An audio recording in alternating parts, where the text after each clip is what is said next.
تراویح کی نماز کیا کام کرنا ہے بھائی؟ اور تراویح 20 رکعتیں ہیں، 8 رکعتیں بولو نہیں. حضرت عمر سے 2 روایتیں، ایک 8 والی اور ایک 20 والی،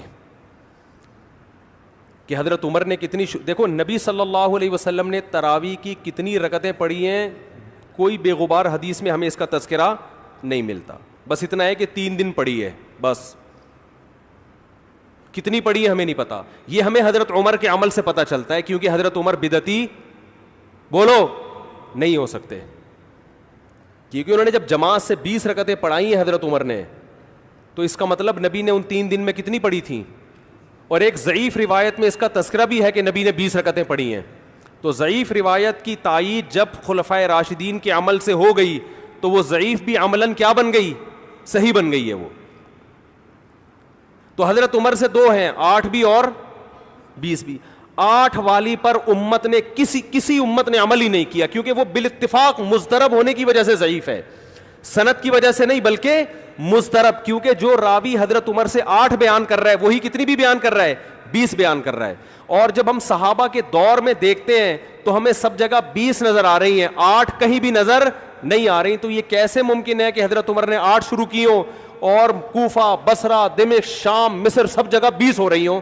اس سے پتہ چلتا ہے کہ حضرت عمر سے جو 20 والی روایت ہے وہ صحیح ہے، 8 والی صحیح نہیں ہے. اور اس کی سب سے بڑی دلیل یہ ہے کہ موطا امام مالک میں ہے 8 رکعتوں والی، جو امام مالک نے نقل کی ہے، لیکن امام مالک خود 8 کا فتویٰ نہیں، وہ خود 20 سے زیادہ کے قائل ہیں، وہ تو 20 کے بھی نہیں 36 کے قائل ہیں.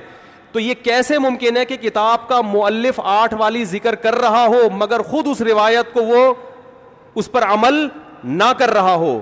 ان باتوں کا کسی اہل حدیث عالم کے پاس جواب نہیں ہے.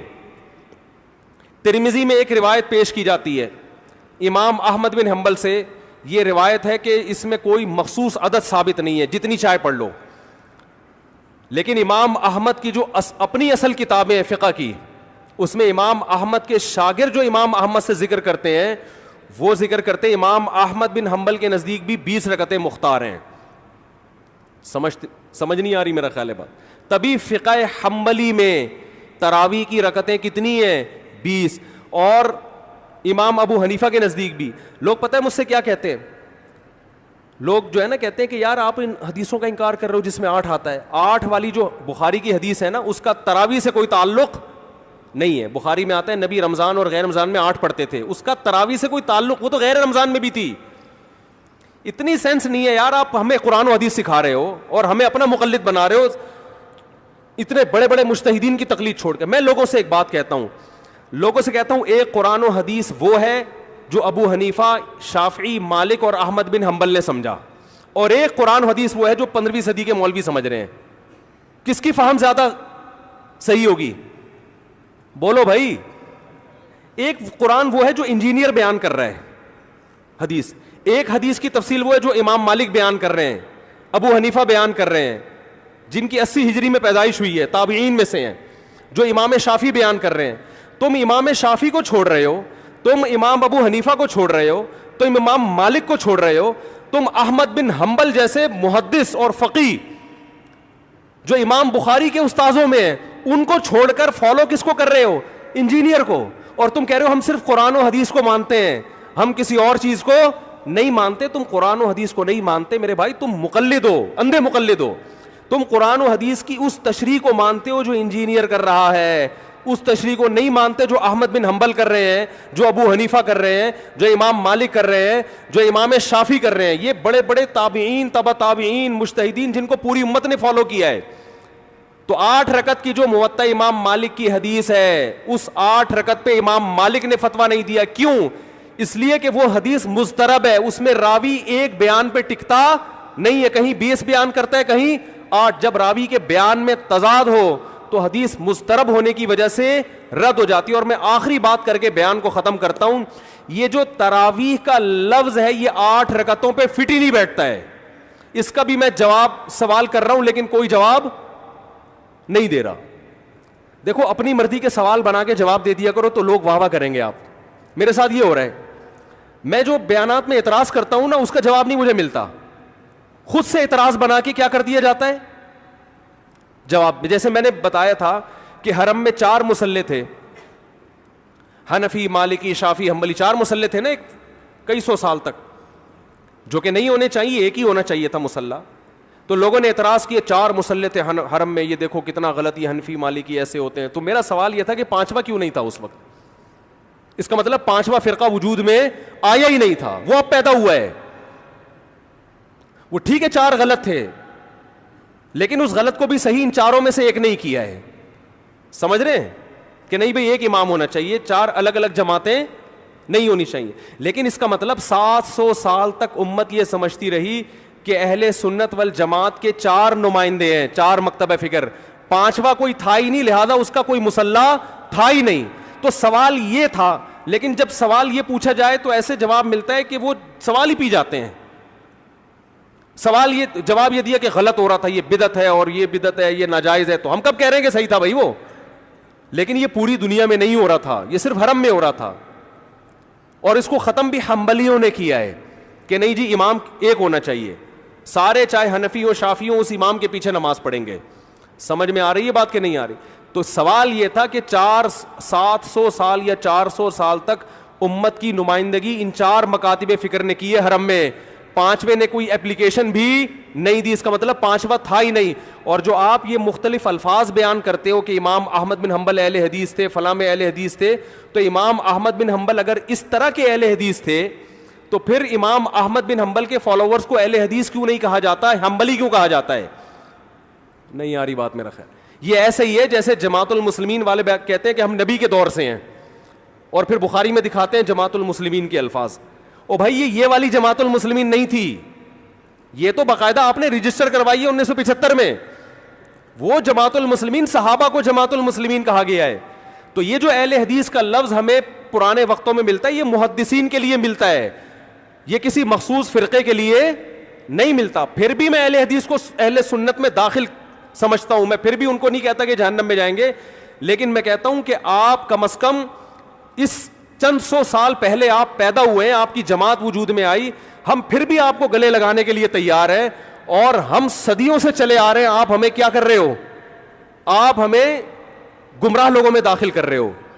تو اسلام بہت پہلے بر صغیر میں آیا ہے, جس شکل میں آیا ہے وہی شکل ٹھیک ہے, بات کی چیزوں پر اعتماد نہیں ہوتا ہمیں. تو میں ایک بات کر کے بیان کو ختم کرتا ہوں. یہ جو 8 کا لفظ ہے نا, تراویح کا لفظ ہے, یہ 8 رکعتوں پر صادق بولو نہیں آتا. بہقی کی حدیث ہے, اور بھی روایتیں اس بارے میں, کہ اسلاف جب تراویح کی نماز پڑھا کرتے تھے, اسلاف سے مراد صحابہ تابعین, تو 4 رکعتوں کے بعد آرام کیا کرتے تھے. تو اس لیے 4 رکعت کو ترویحہ کہا گیا. کیا کہا گیا؟ ترویحہ. روح سے نکلا ہے, روح. استراحت کا لفظ سنا ہے آپ لوگوں نے, آرام. استراحت کسے کہتے ہیں؟ آرام. ترویح آرام دینا. راحت, راحت کا لفظ تو اور آسان ہے نا. ارے راحت کا لفظ نہیں سنا؟ راحت کسے کہتے ہیں؟ آپ کہہ رہے ہوں وہ اسے کہتے ہیں ہمارے محلے میں رہتی ہے. راحت کہتے ہیں آرام, ریسٹ. استراحت, راحت. روح یروح ترویحا, باب تفعیل میں جب جاتا ہے آرام دینا. تو ترویحتن, کیونکہ 4 رکعتوں کے بعد آرام کرتے تھے, تو ان 4 رکعتوں کو کیا کہا گیا؟ ایک ترویحہ, یعنی ریسٹ ہے اس کے بعد. اب ترویحہ کا جو لفظ ہے نا, 4 رکعتوں کے بعد کیا ہو رہا ہے؟ ریسٹ. اٹ از کالڈ ترویحہ. سب کو پتہ ہے 4 رکعتوں کو ترویحہ کہتے ہیں. 2 ترویحوں کو عربی میں کہیں گے ترویحتان. کیا کہیں گے؟ جیسے رجل کا معنی ایک آدمی, رجلان 2 آدمی. عربی میں 2 کے لیے الگ لفظ استعمال ہوتا ہے, 2 سے زیادہ کے لیے الگ. تو اگر یہ 8 رکعتیں ہوتی تو ان کو محدثین تراویح نہ کہتے بلکہ ترویحتان کہتے, یا ترویحتین کہتے. کیا کہتے؟ 2 ترویحیں. اور ان کے بیچ میں ویسے بھی ریسٹ کی ضرورت پڑتی نہیں, ٹھیک ہے نا. 4 رکعت کے بعد امام بیٹھتا, بولتے چل بھائی آگے جلدی کر, جانا بھی ہے گھر میں ہم نے. تو ترویحتین کہتے, ان کو محدثین تراویح نہیں کہتے. اور تراویح کا لفظ ہے جمع. عربی میں جمع کم سے کم افراد کتنے ہوتے ہیں اس کے؟ 3. تو کم سے کم 12 رکعتیں ہونی چاہیے. لیکن تراویح بھی جمع کثرت ہے, جمع قلت. کثرت جمع اقصا کہتے ہیں جو بہت زیادہ جمع ہو. تو پتہ ہے 4 رکعتیں کافی زیادہ ہیں, تو ان کو تراویح کہا جائے گا. 4 رکعتیں تھوڑی سی بھی ہو تو ان کو تراویح 4 رکعتیں اگر 3 دفعہ آئیں گی تو اس کو بھی علی وجہ الکمال ہم پورے طور پر تراویح کا لفظ اس پہ صادق نہیں آئے گا. بات آ رہی ہے سمجھ میں کہ نہیں آ رہی ہے؟ سمجھ میں سب آ رہی ہے, لیکن گھننے بن جاتے ہیں, گھماتے ہیں. اب دیکھیں نا یوٹیوب پہ اس کا جو بیان آئے گا نا اس میں گھمایا ہوا ہوگا, اس میں گھمایا یہ اپنی طرف سے نکالا ہوا ہے. اپنی طرف سے نہیں بھائی, بہقی کی حدیث ہے, مصنف ابن ابی شیبہ کی روایتیں ہیں, آپ دیکھ لو. اس میں لوگ کہتے ہیں حوالہ کیوں نہیں دیا مفتی صاحب نے. آپ انکار کرو, میں حوالہ دوں گا انشاءاللہ. آپ انکار کرو کہ ایسا نہیں ہے, ہم ٹائم بچا رہے ہیں اپنا.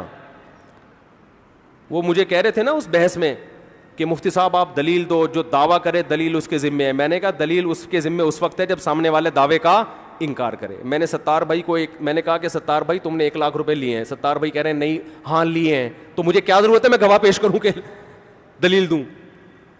وہ مان رہا ہے. تو یہ سب مانتے ہیں.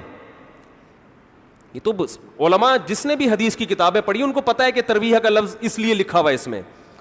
تو اسلاف سے مسجد نبوی میں, حرم میں ایک رمضان بھی ایسا نہیں گزرا جب سے حضرت عمر نے 20 رکعتیں شروع کرائی ہیں کہ 20 رکعت سے 1 رکعت بھی کم ہوئی. زیادہ تو ہوئی ہیں, کم بولو نہیں ہوئی ہیں. 1 رکعت. امت اتنی بڑی گمراہی پر 1400 سال سے جمع ہو گئی. تو میرے بھائی جو آپ سے قرآن و سنت کے نام پہ بات کرے نا, اسے بولے بھائی ٹھیک ہے میں قرآن و سنت ہی کو مانتا ہوں, مگر قرآن و سنت کی وہ تشریح جو ان مجتہدین نے کی ہے اس کو مانوں گا. جو 15ویں صدی کے مولوی کر رہے ہیں تشریح, میں اس کو بولو نہیں, چاہے وہ سعودی ہوں. لوگ کہتے ہیں سعودی عرب میں 8 رکعتیں ہر جگہ ہو رہی ہیں. سعودی عرب میں آج ہو رہی ہیں, 100 سال پہلے کے سعودی عرب میں 8 رکعتیں کہیں بھی نہیں ہوتی تھی. تو یہ کوئی سعودیوں کا کلمہ تھوڑی ہم نے پڑھا ہے کہ جو سعودی عرب میں تو بہت سے لوگوں کی داڑیاں نہیں ہوتی. تو کیا مطلب داڑھی کا انکار کر دو گے آپ؟ تو ہم نے فالو کرنا ہے امام مالک کو, امام احمد بن حنبل کو, امام شافعی کو. یہ بڑے بڑے محدثین تھے, مجتہدین تھے. خلفائے راشدین کو, خلفائے راشدین کے دور میں کوئی ایک روایت دکھا دو 8 رکعتوں والی, کوئی ایک روایت. ہاں جو حضرت عمر سے موطا میں منقول ہے اس کا جواب میں نے دے دیا. اس کے علاوہ کہیں دکھا دو کہ بصرہ میں, کوفہ میں, دمشق میں, صحابہ تابعین کے دور میں رمضان میں 8 رکعتوں سے جماعت سے نماز کسی نے پڑھی ہو. تو نہیں ہے کچھ بھی اس میں. تو اس لیے جو طریقہ صدیوں سے تواتر کے ساتھ چلا آ رہا ہے وہ کتنی رکعتوں کا ہے؟ 20 رکعتوں کا. تو اسی کو فالو